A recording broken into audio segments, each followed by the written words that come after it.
كفايه حركه كفايه.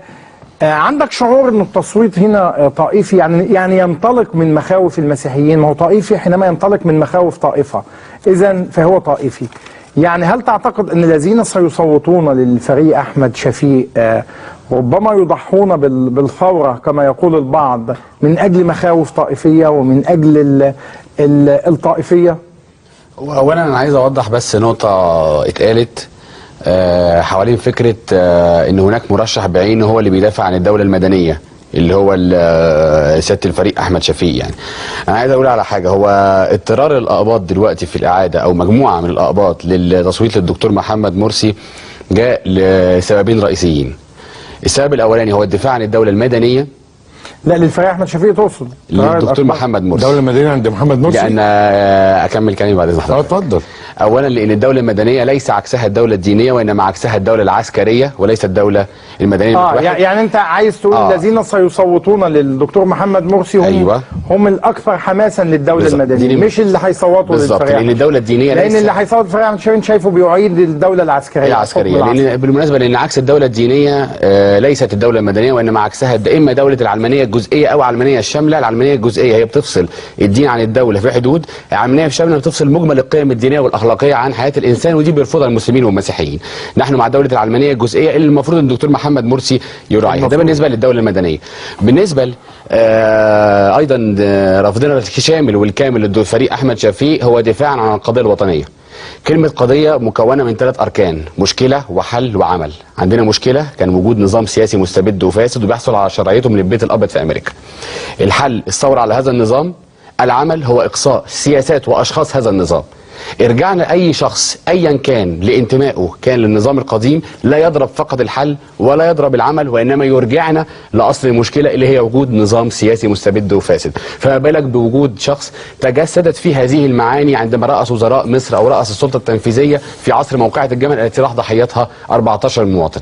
بالنسبه لموضوع الدكتور محمد مرسي، اولا انا عايز اصلح هو ده يخليني اقول لك ما بتشعرش باندهاش البعض حينما يعني أنت كمسيحي، يعني حينما يجدوك كمسيحي تؤيد الجماعة الإخوان المسلمين، خاصة أن الخطاب الغالب، خلينا أقول الغالب يعني، وأنا مش هأخفي ده، يعني ممكن إحنا نتحدث بكلام دبلوماسي، لكن هو إنه الحقوا الخطر هو الإخوان المسلمين، الخطر الذي يخشاه المسيحيون جماعة الإخوان المسلمين هي الخطر الأول. أوكي، أنا عايز أتكلم بشكل كمان أكثر موضوعية. إذا كان الناس بتتكلم، أولا على فكرة أنا عايز أصحح معلومة اتقالت إن أنا مش في ضمن حملة دكتور محمد مرسي، وفي الجولة الأولى أنا لم أعطي الدكتور محمد مرسي، ولكن اضطريت طبعا لما تم إعلان النتيجة النهائية ما بين الفريق أحمد شفيق الذي يمثل فلول النظام القديم والدكتور محمد مرسي. ولا أنا عضو في اللجنة. أنا عايز أصلح بس المعلومة اللي هي بتاعت إن الفريق أحمد شفيق جاء نتيجة لمخاوف الأقباط من الدكتور مرسي. الفريق أحمد شفيق منتمي للنظام القديم الذي كان يمثله او كان يرأسه جهاز مباحث امن الدوله. لا، جاء، ما حدش قال انه جاء بسبب كده، انما يعني هل تنكر انه القطاع الاوسع والاكبر من المسيحيين؟ ما انا عايز اوجه كلامي دوت للمسيحيين بالتحديد، تحديدا اللي هيدوا فريق احمد شفيق. الفريق احمد شفيق في على احدى القنوات الفضائيه اعلن الكلام ده، كان وقت ما كانت رئاسه الوزراء ليه، كان بيقول ان انا ضد الغاء جهاز مباحث امن الدوله اللي هو كان راس السلطه في مصر مع نظام مبارك. انا عايز اقول حاجه بقى للمسيحيين اللي هيدوا فريق احمد شفيق او بشكل عام للنظام القديم. واحد، النظام القديم عدم اصدار قانون احوال شخصيه موحد للطوائف المسيحيه الثلاثه، الكلام ده من 30 سنه. 2، عدم اصدار قانون دور عباده موحد بين جميع الطوائف. نمره 3، عدم تعيين اي مسيحي كرئيس جامعه وعميد كليه. عدم تعيين اي مسيحي اطلاقا في المخابرات، وكانهم بيخونوا المسيحيين ما لهمش حق يدخلوا المخابرات. 5، عدم تعيين اي مسيحي في جهاز مباحث امن الدوله.